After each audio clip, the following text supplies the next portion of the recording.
છે આપણા બધાના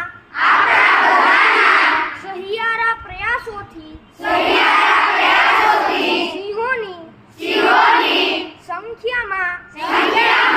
ઉત્તરોત્તર વધારો થયો છે આથી ગુજરાતના ગૌરવ સમા